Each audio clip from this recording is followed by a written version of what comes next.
Avis vascular centre మన దేశంలోనే the best varicose vein hospital. నమస్తే రమగారు. నమస్తే జయ. రమగారు, చందమామ కథ ఏదైనా చెప్తారా? చెప్తాం. మంచి సరదా కథ ఒకటి చెప్తాము. పూర్వం అట ఉజ్జయిని నగరానికి పాతరాజు గారు వెళ్ళిపోయి వాళ్ళ కుమారుడు రాజయ్యట. ఈయన పేరు మేధావంతుడు, కానీ అసలు మేధావి కాదు ఆయన. ఓహో, పేరే అంత. అయితే పరమ మూర్ఖుడైన. ఆయన పేరేలోనే ఉంది మేధస్సు, అసలు మేధ ఆయనకి లేనే లేదు. ఈయన భార్య పేరు సందేహి, ఆవిడ సందేహాల పుట్ట. ఇద్దరే.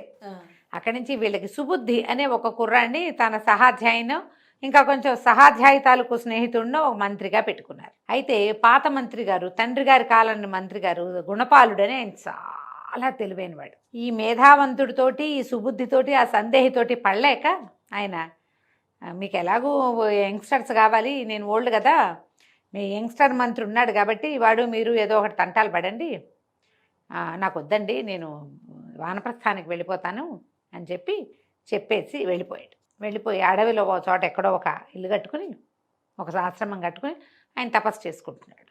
రాజ్యంలో ఈ సభికులందరికీ ఈ రాజుగారి సంగతి, రాణిగారి సంగతి, మంత్రి గారి సంగతి, ముగ్గురు సంగతులు తెలుసు. వాళ్ళంతా నవ్వుకుంటూ ఉండేవాళ్ళు వీళ్ళ మూర్ఖత్వం చూసి. అప్పట్లో ఏమిటంటే ఈ రాజును తీసి ఇంకో రాజును పెడదామనే ధోరణి లేదు, ఇప్పట్లాగా. ఇప్పటి ధోరణి లేదు. తర్వాత కాలంలో కూడా వచ్చింది, ఆ కాలంలో లేదు. రాజుగారి వెరితనానికి వాళ్ళంతా నవ్వుకుంటూ ఉండేవాళ్ళు. ఒకనాడు ఆయన సభలోకి వస్తూ ఉండగా, సభ నుంచి వస్తుంటే ఆయన భార్య ఎదురొచ్చింది. ఏమండి, ఇవాళ నేను సభకి పొద్దున్న వస్తుంటే ఒక 2 మాటలు విన్నాను, అది ఏమిటో తెలుసుకోవాలని మిమ్మల్ని అడుగుతున్నానండి. ఏమిటో చెప్పు సందేహి, నీకేం కావాలంటే అది చేసేస్తానన్నాడు ఆయన.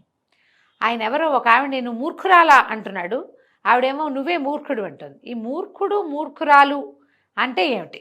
మూర్ఖులంటే ఎలా ఉంటారు? నిజమే రమగారు.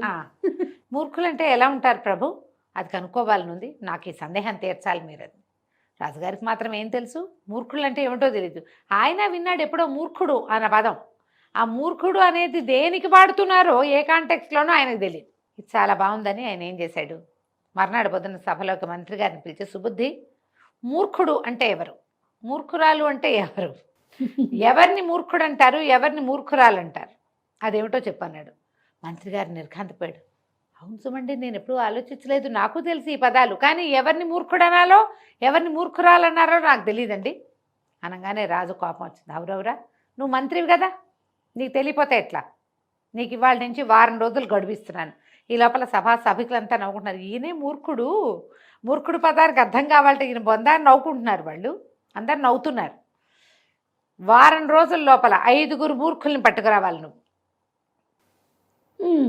5 మూర్ఖుల్ని కనుక నువ్వు తేలేకపోతే నీ తల ఉత్తరింపిస్తాం. ఇలాగే రాజుగారి మూర్ఖత్వానికి అందరికీ నవ్వొచ్చింది. తను చేస్తున్నది ఏమిటో రాజుకి అవగాహన లేదు, ఆయనకి ఏ తోస్తే అది అనేస్తాడు అంతే. ఇంకా సుబుద్ధి తెల్లపోయాడు. అయ్యే బాబు, ఇంకేముంది, వారం తిరిగేసరికి తల ఉత్తరించబడుతుంది. ఇప్పుడు మూర్ఖుడు అనేవాడు ఎక్కడుంటాడో తెలియదు మనకి. ఆ మూర్ఖుడు ఒక పేరో, ఒక లక్షణమో, ఒక జాతో ఏమిటో తెలియదు. ఏం చేయాలి? పాత మంత్రి గారు అయితే ఇట్టాటిగా మాటలు ఏమైనా అయితే క్షణాల్లో తీర్చేవాడు, మనకి రావు, మనకేమో ఇట్టాటివి తెలియవు, ఎట్లాగాని ఆలోచించాడు. ఇప్పుడు తట్టింది. సరే, పాత మంత్రి గారు అడవిలో ఉన్నాడు కదా, పోయి ఆయన దగ్గరికి వెళ్దామని మర్నాడు పొద్దున్నే గుర్రం వేసుకుని అడవంతా గుర్రం తోలుకుంటూ పోయి ఆ మంత్రి గారి ఆశ్రమానికి వెళ్ళాడు. వెళ్ళి దండాలు పెట్టాడు, కుశలం కనుక్కున్నాడు.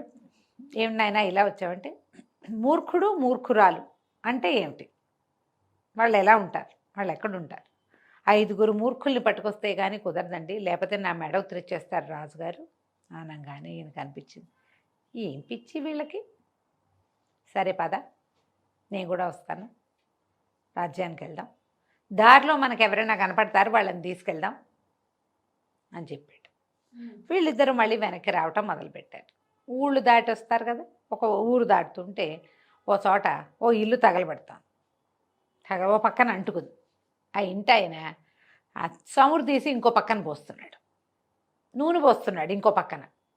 నాకు అర్థం కాలే, ఇల్లు వాడే తగలబెట్టుకుంటున్నాడు ఏమిట్రా అని. మంత్రి గారు పోయి, గుణపాలుడు, ఏమిట్రా నాయన నూనె పోస్తున్నావు, చమురు పోస్తే అంటుకుంటుంది కదంటే, భలేవారండి, ఉష్ణాన్ని శీతలం మీకు తెలీదు, అక్కడ మంట ఉంది, ఇక్కడ కూడా మంట పెడితే రెండు కలిసి చల్లబడుతుంది. ఓకే. ఇల్లు ఆరాలంటే ఇప్పుడు ఏం చేయాలి నేను? మళ్ళీ నిప్పు నిప్పు పెట్టాలి. నిప్పట్టుకోవాలంటే ఈజీగా ఉంది, చమురు పోస్తే అంటుకుంటుంది. ఆ మాత్రం తెలివి లేదండి పెద్దవాళ్ళు, మీరు జుట్టు గిట్టు నెరిసింది మీకు అన్నాడు. ఈయన అన్నాడు, ఆహా నీ తెలివి ఎంత గొప్ప తెలివిరా నాయన, మాతో రా రాజుగారి దగ్గరికి, నీకు బహుమతి ఇప్పిస్తాను, ఈ ఇల్లు వదిలే, దాని దారిలో అది ఏడుస్తుందిలే, నా వెనకాల పడిరా అని చెప్పి ఆ వాడిని వెంబడి పెట్టుకుని బయలుదేరాడు. ముగ్గురు నడిచిపోతున్నారు. వెళ్ళగా వెళ్ళగా వీళ్ళు ఇంకో చోట కనపడింది. ఒక ఆయన ఒక గట్టు మీద, ఒక వైపు ఒక రోడ్డు మీద ఒక ఇల్లు ఉంది, దాని పక్కనే ఒక బావి ఉంది. దీనికి అంత దూరంలో ఒక బావి కనపడుతుంది. వీళ్ళు దూరం నుంచే చూస్తున్నారు. ఈయన గబగబా బావి దగ్గరికి నడుస్తున్నాడు. టకటక 4 చేతలు చేసి బిందెలో పోస్తున్నాడు. బిందె ఎత్తుకొచ్చి వాళ్ళ ఇంటి దగ్గర బావిలో పోసుకుంటున్నాడు. ఆ బావిలో నీళ్ళు తెచ్చి ఈ బావిలో పోస్తున్నాడు. 4 సార్లు 5 సార్లు కనపడింది. వీళ్ళు నడిచొస్తుంటేనే బావికి దీనికి నడుస్తున్నాడు. నీళ్లు తెచ్చుకున్నవాడు ఎందులో పోస్తాడు? ఏ తొట్టిలోనో పోసుకోవాలి. బావిలో పోస్తున్నాడు. ఎలా కనపడుతుందంటే ఆ బావి నింపడానికి ఆయన ట్రై చేస్తున్నట్టుగా కనపడుతోంది. దగ్గరికి వెళ్ళాక అడిగాడు మంత్రి గారు, ఏమిటి నాయన ఏం చేస్తున్నావంటే, మా బావేమో ఎండిపోయిందండి, మరి పై బావి నుంచి నీళ్ళు తెచ్చుకోవాలి, నా భార్య పరమ బద్ధకస్తురాలు, బావి నుంచి నీళ్ళు తేవే అంటే తేదండి, నేను పని ఖాళీగా ఉన్నప్పుడు నేనే తీసుకొచ్చి బావిలో పోసేసుకుంటే సరిపోతుంది కదా అని బావిలో పోసుకుంటున్నానండి అన్నాడు. ఈయన దండం పెట్టాడు. ఆహాహా ఏం తెలివిరా నాయన, మాతో రా రాజ్యానికి, నీకు మంచి బహుమతి ఇప్పిస్తాను రా నాతోటంటే సరే. ఈ మన సుబుద్ధి అడుగుతాడు, కొత్త మంత్రి ఉన్నాడు కదా, కాదండి గురుగారు మనకి ఇద్దరే దొరికారండి మూర్ఖులు, వీళ్ళనే మూర్ఖులు అంటారని చెప్పాడు ఆయన. మనం ఇద్దరినే తీసుకెళ్తాం, రాజుగారు 5గురిని తెమ్మన్నాడు, ఈ ఇద్దరే ఎలా సరిపోతారంటే మనం రాజ్యానికి వెళ్ళాక 3 మంది దొరుకుతారులే బాబు, నువ్వు కంగారు పడకు, పద వెళ్దాం. మొత్తం వాళ్ళే ఉన్నారా? తీసిపోయాడు. రాజుగారి సముఖానికి వెళ్ళారు. వెళ్ళంగానే ఈ రాజు వాళ్ళిద్దరిని చూసి ఏమన్నాడు, సభలోకి వెళ్ళేసరికి, ఏమిటో సుబుద్ధి వచ్చావా, నేను చెప్పిన పని చేసావా, 5గురు మూర్ఖులు తెమ్మంటే ఇద్దరిని తెచ్చావేమిటి, మంత్రి గారు ఉన్నాడు ఈయన కూడా మూర్ఖుడేనా ఏమిటి అన్నాడు. సభలో అందరూ నవ్వారు, గొల్లుమని నవ్వేసరికల్లా సుబుద్ధి కంగారు పడే, బెబ్బే కాదండి, ఈ 2 మూర్ఖుల్ని కూడా మంత్రి గారే పట్టుకున్నాడండి, ఆయన ఇక్కడ కూడా పట్టిస్తానన్నాడు, ఆయన బాగా చేస్తాడని ఆయన తీసుకొచ్చాను అనేసరికల్లా, ఏమిటి వీళ్ళ మూర్ఖులని వీళ్ళని ఎట్లా నిర్ధారించారు అంటే అప్పుడు వాళ్ళు చేసిన 2 పనులు చెప్పారు పెద్ద మంత్రి గారు. చెప్తే సభాసదులా అందరూ ఉభయ పకాల్మని నవ్వారు, పొట్ట చెక్కలయ్యేలాగా నవ్వారు. నవ్వేసరికి రాజుకు పెద్దగా నచ్చలేదు. కానీ ఏమన్నాడు, ఇద్దరే చూపించారుగా మరి మీరు, మిగిలిన ముగ్గురు నేను 5గురిని కదా తెమ్మన్నాను అంటే ఈయన అన్నాడు, మూర్ఖులు అంటే ఏమిటి ఎవరు అని అడిగితే, సొంతంగా చేసుకోలేక, సొంతంగా ఆలోచించలేక, అడవిదారి అంచెగుర్రాలకి అడవిదారి దాకా వచ్చి నన్ను సహాయం తెచ్చుకున్నాడు కదా మీ మంత్రి సుబుద్ధి, వాడొక మూర్ఖుడు నెంబర్ 3 అయిందా. అక్కడి నుంచి ఒక మంత్రిని 5గురు మూర్ఖుల్ని బట్టరా, లేకపోతే నీకు తలొత్తరిస్తానని చెప్పారు కదా మీరు, తమరి ఇంకొక మూర్ఖుడు. ఆ తర్వాత మూర్ఖుడు మూర్ఖురాలు అని 2 పదాలు విని అది వాళ్ళ గుణ విశేషం అని తెలుసుకోకుండా అది ఏమిటో కనుక్కోమని మిమ్మల్ని అడిగిన మహారాణి గారు, ఆవిడ ఇంకో మూర్ఖురాలు. ఈ మాటలకి ఒక్కొక్క వాక్యానికి ఒక్కొక్కటి చొప్పున ప్రజలు వేర్రెత్తినట్టు నవ్వారు సభాసదులంతా. మరి అట్లా కాదా నవ్వుతారు? మరి అందరు నవ్వేసరికల్లా రాజుగారికి అర్థం కాల ఏం చేయాలో. 1 నిమిషం గుటకలు మింగాడు, ఒళ్ళు మండింది, కానీ మెల్లిగా తగ్గి తందే తెలివి తక్కువ తనమని అర్థమయ్యి అయ్యా అవునండి మేము మూర్ఖులమే, మాకేం తెలియదు, మీరు ఇక్కడే ఉండి మమ్మల్ని దిద్ది, మాతో పాటు మా మంత్రిని కూడా దిద్ది కాస్త మమ్మల్ని దారిలో పెట్టి ఈ రాజ్యాన్ని ముందు తీసుకెళ్ళండి, మీరు ఇంకా వానప్రస్థానికి వెళ్ళొద్దండి అన్నాడు. ఆయన అన్నాడు, నేను వానప్రస్థానికి వెళ్ళకుండా ఉండను, తెలివిగా ప్రవర్తించడానికి ప్రయత్నం చేయండి, ఏదో ఒక అర్థం లేని ఒక విషయాన్ని పట్టుకుని దాని మీదే మాట్లాడుకుంటూ దానికోసమే అర్థం లేని పనులు చేస్తూ ఎవరినో మూర్ఖత్వం అనేది ఒక లక్షణం, దాన్ని తెలుసుకోవడానికి 5గురు మనుషులదా, లేకపోతే నేను పేకొత్తరిస్తానని మంత్రిని ఆ రాజ్యంలో పనులు ఏమీ చేయించకుండా ఊళ్ళ మీదకి పంపించడం తెలివి తక్కువ పని కాదు.